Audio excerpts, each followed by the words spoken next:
పేపర్లు టీవీలు సమాజాన్ని మేమే ప్రభావితం చేసేస్తున్నాం అనుకుంటాయి.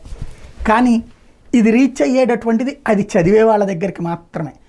మనకి ఒక 5 కోట్ల 6 కోట్ల జనాభా ఉన్నారనుకుంటే అందులో చదువుర్ల సంఖ్య 1 కోటి ఉంది. అందులో కూడా సంపూర్ణంగా అవగాహనతో డీటెయిల్గా కూర్చుని చదివేవాళ్ళు 30 లక్షల మంది ఉంటారు. మిగతా 70 లక్షల మంది పైన చూసి వదిలిపెట్టేస్తారు. మిగతా 4 కోట్ల మంది ఇది పట్టించుకోరు. ఈ పార్టీలకు ఎవరు ఓట్లు వాళ్ళకు ఉంటాయి. ఈ మధ్యలో ఆ ఇన్ఫ్లుయెన్స్డ్ అయ్యేటటువంటి ఆ 70 లక్షల 60 లక్షల ఓట్లే కీలకం అనమాట. దాని కారణంగానే రాజకీయాలు మారుతూ ఉంటుంటాయి. ఇది ఎందుకు చెప్పాల్సి వస్తుందంటే ఈ సైబర్ అరెస్ట్ అన్నటువంటిది ఒక పెద్ద హంబక్ ఫేక్, అదేముండదు, దాన్ని నమ్మకూడదు అని ఒక పక్కన చెప్తూ ఉంటే సైబర్ అరెస్టులు జరుగుతూనే ఉంటున్నాయి.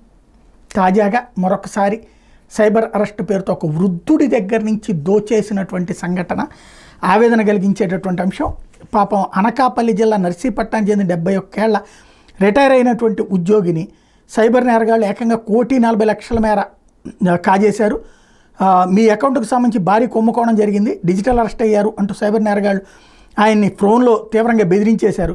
అరెస్ట్ నుంచి తప్పించుకోవాలంటే సొమ్ము చెల్లించాలనడంతో బాధితుడు బ్యాంకులో ఫిక్స్డ్ డిపాజిట్గా దాచుకున్న క్యాష్ని విత్డ్రా చేసి మరి వాళ్ళకి పంపించారు. 3 రోజుల వ్యవధిలో ఆ మొత్తాన్ని నిందితులు చెప్పిన ఖాతాలకి జమ చేశారు. ఆ తర్వాతన విషయం బయటపడింది.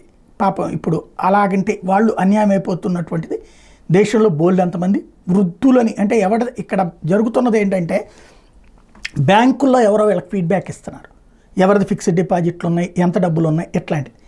ఆ సమాచారం లేకుండా వీళ్ళు ఏం చేయట్లేదు. లేదా వార్డింగ్ ట్రాప్ అన్నవి ఉండాలి. మీ దగ్గర ఎట్లా పడిందంట అట్లా పడిందంట అని చెప్పేటటువంటి ట్రాప్ అన్నవి ఉండాలి. ఏంటనేదే తేలాల్సి ఉంది.